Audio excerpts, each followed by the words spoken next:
Happy Friday, everybody. It is Friday again, which means that it is time for another Fairy Lawyer update.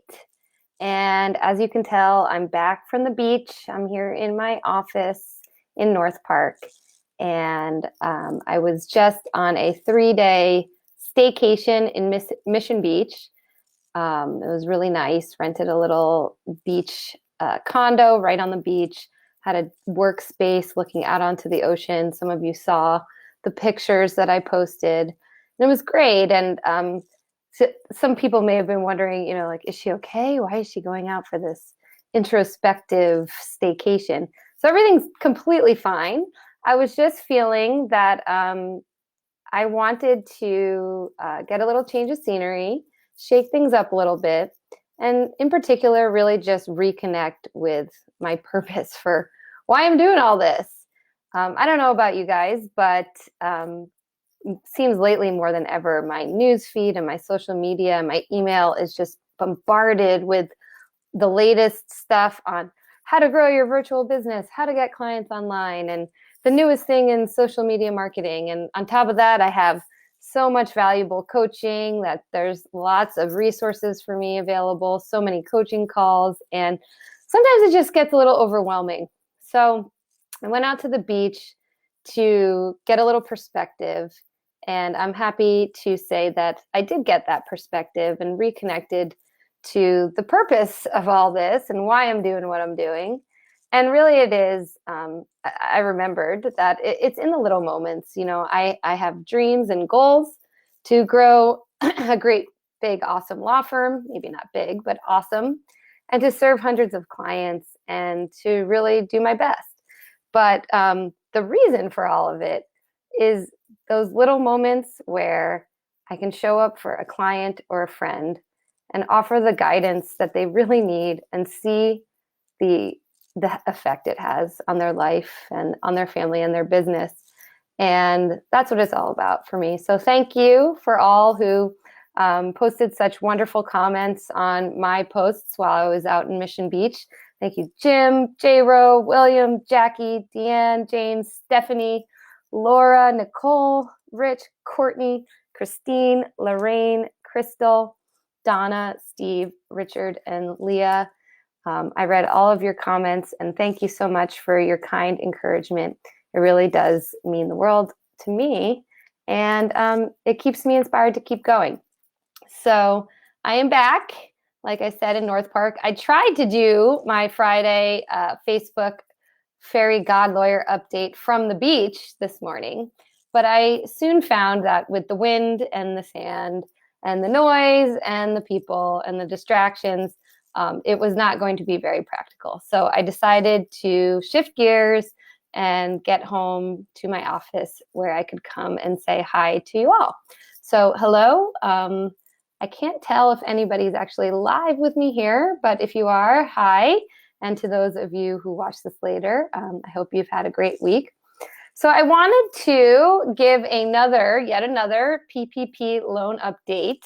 And this will probably be my last update on the PPP loan for a while.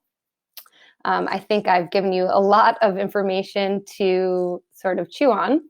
But for those of you who have now received your funding, including me, and I think that is a lot of you, I've heard that most people that have applied have now at this point gotten funded, which is great. It's really great news. And I think I realized, maybe some of you all did as well, that after sort of the initial excitement of seeing that money show up in your bank account, then suddenly there's this question that arises of, okay, crap, what do I actually do with this money? And how do I make sure that I spend it right and maximize my chances for forgiveness? And I think we saw that with the application process, at least, small ambiguities in the text of the statute and the rules sort of created pretty big confusion as to how much loan somebody might be eligible for, how to apply for this loan, what you needed to apply. And it was pretty frustrating for a lot of people. And unfortunately, I think there's not just small ambiguities when it comes to the forgiveness aspect of this loan. There's actually pretty big ambiguities. And so definitely brace yourself if you've received a loan. I don't think it's going to be an easy, straightforward process for requesting forgiveness. And there's still a lot that we don't know.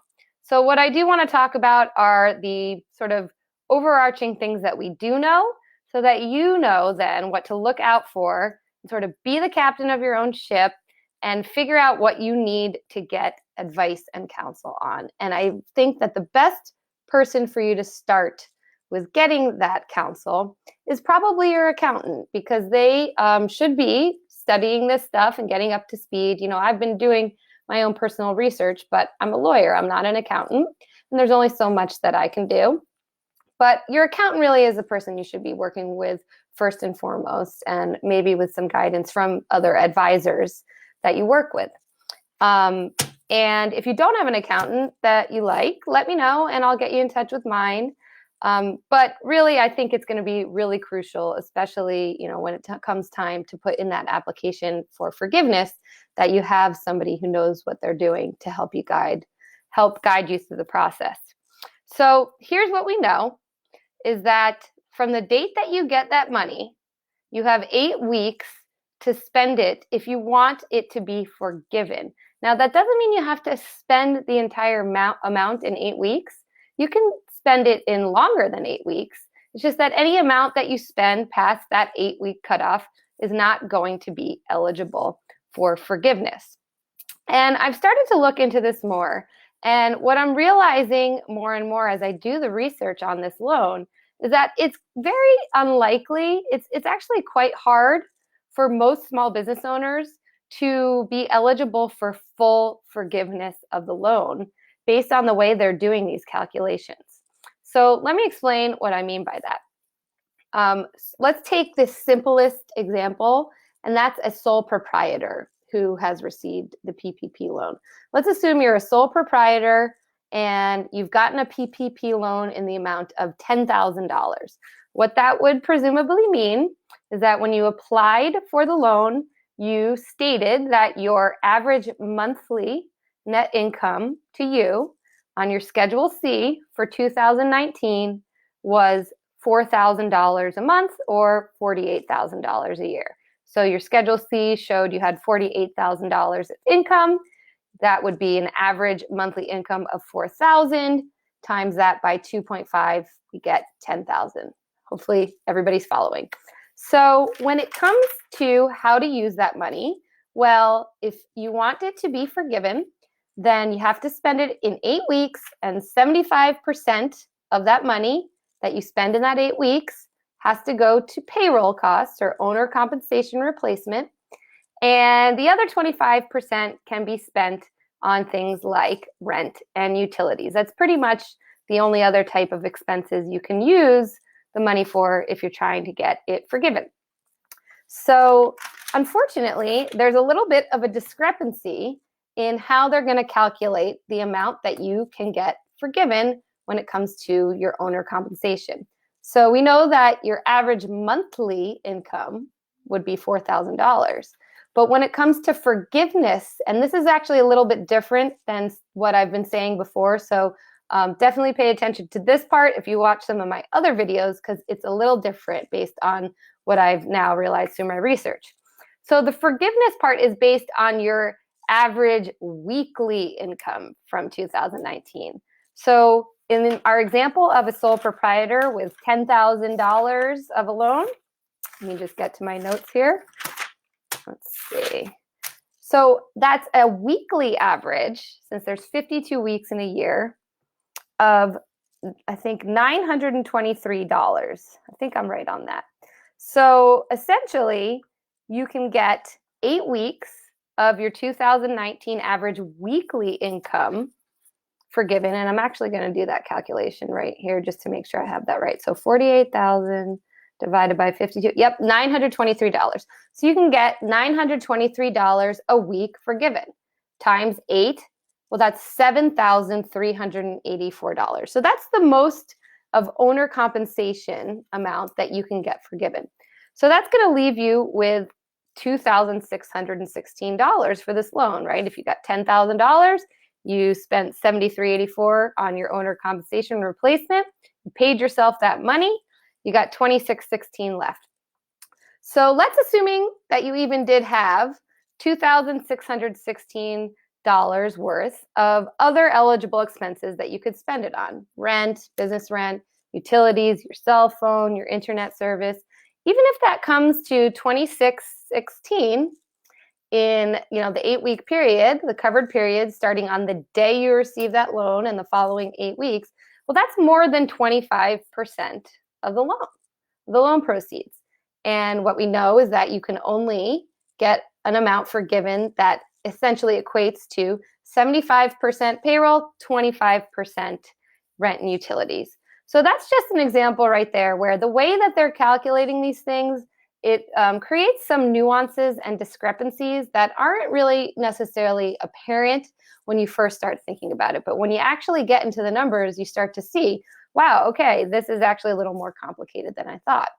So that's the case with the sole proprietor. And if you are a sole proprietor and you're looking to have full forgiveness of the amounts that you keep, then my advice would be, honestly, just pay yourself 8 weeks of income based on your 2019 Schedule C, line 31, divide that by 52 times 8, and that you should be okay in getting forgiveness of that.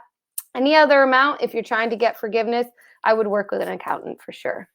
So that's a sole proprietor, and it's going to be even way, way more complicated if you have employees. And I started going through all the different requirements to get forgiveness if you have employees. And I was even going to get on here and start giving you example calculations.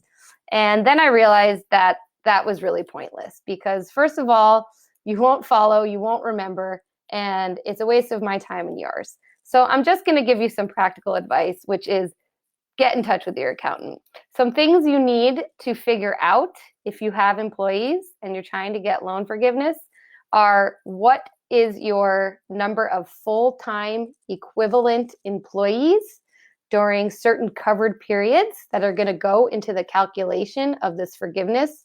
And the reason for that is, once you've determined what you can even spend this money on during the 8-week period after you get the loan, well, that's not the last part of the analysis for people who have employees. There's 2 more steps. And the second step is determining whether or not you've had a reduction in what they're calling full-time equivalent employees during the covered period based on the 8 weeks after you receive the loan. Do you have less FTEs than you did during another period that they're going to be taking it into consideration? And even that is not straightforward because it's not clear on what an FTE even is.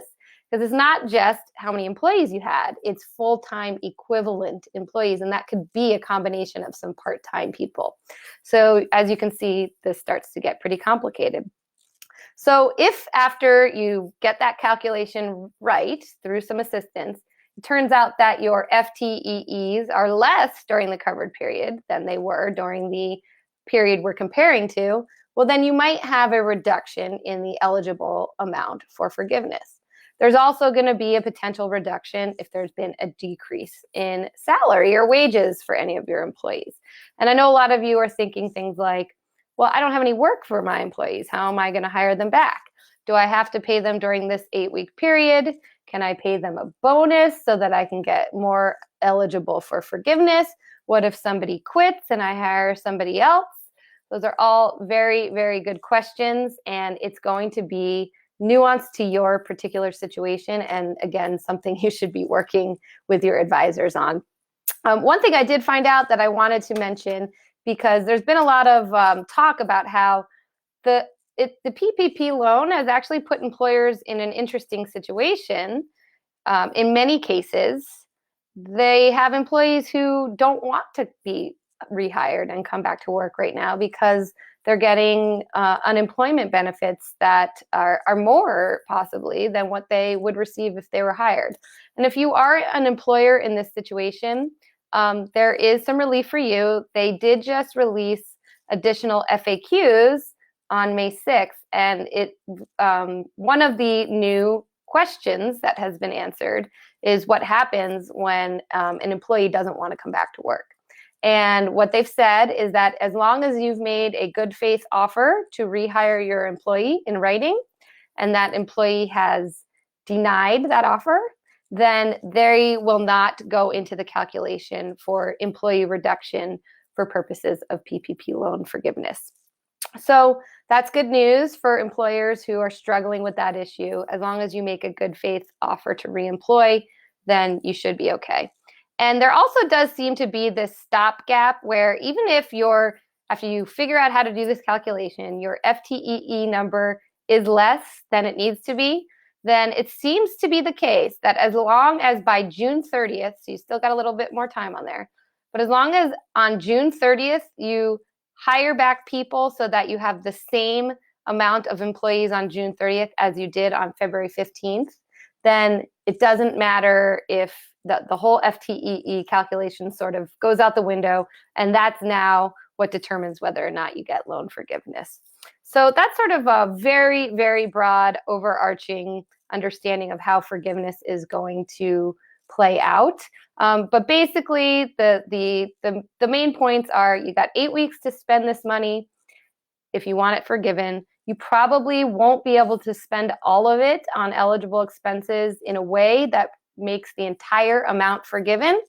And so you need to decide whether or not it makes sense to you to pay back the rest of it just right off the bat and not even worry about it and just keep the amounts that you know are forgivable, or keep it as a loan. Maybe you could use that money and you can still pay yourself it. It's just not going to be forgiven, which means that it'll be a loan with a 2-year term at 1% interest rate. So pretty good loan, and maybe that's something that you might want to consider for yourself. And so I just want to say that, I think going through this whole experience as a business owner for the PPP loan, hopefully what it's brought to some of your awareness, your awareness, is that sometimes we want to ignore sort of the drier, harder aspects of running a business. We'd rather just focus on what we're really good at and putting our great work out into the world. And we don't want to worry about the details. But then something like this happens, and we realize that, okay, it really is very important to get up to speed and get educated and empowered on how to really run a business like a real business. And I've had a lot of people over the last couple weeks sending me messages and emailing me and texting me asking for help. Can I jump on a quick call to talk about some of these things? And I got to say, I wish there was 5 of me, because if there were, I would dedicate at least 3 of them to just helping people out in that way. And it always breaks my heart when I can't just jump on a call with somebody and help them out. But unfortunately, I would not be able to sustain my own business very long if I did that. So that's, if you are my client, then absolutely, I would love to jump on a call with you. And if you're not my client, then maybe we can consider whether it makes sense for you to become my client. And I don't work with a lot of business owners. And the reason I don't is because I'm very committed to doing a great job for my clients. And working with business owners in particular is intensive. It takes a lot of my mental and creative energy, and I'm committed to doing a really great job for all of my clients. But there are certain business owners that it's a really great fit for us to work together. And so if you've been appreciating the information I've shared on these Facebook Lives, and you'd like to talk to me about whether or not it makes sense for me to be your advisor in a more ongoing basis and what that would look like and what that would cost, then I do invite you to send me a message. Let's talk it out. Like I said, I don't work with everybody, but if we're a good fit, then I think we can look into what's going on with your business, and we'll take a deep dive, and we'll sort of identify where there might be holes and things where I can help you to learn what you didn't know before and help you fill those holes. So definitely send me a message if that's something you're interested in it. And I apologize to all of you who I am not able to jump on a quick call with. I really wish I could.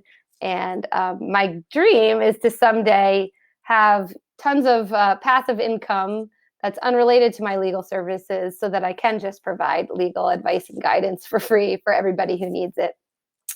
So that's it for today, guys. Thanks so much for watching. Hi, James. Hi, Gail. Thank you, guys. And like I said, I think this is going to be my last update on the PPP loan for a little bit, unless something crazy major happens that warrants some more information.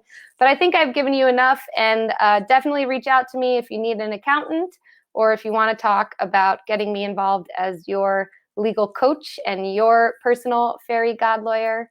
And but if there are other questions that you'd like me to answer next week or other topics, send me a message. I am taking any type of question, and I will do my best to answer it on my Friday Facebook Live. I'm going to be doing these on a consistent Friday basis. So let me know what I can answer for you. And that's it for now. Have a wonderful, beautiful weekend. Take care. See you soon.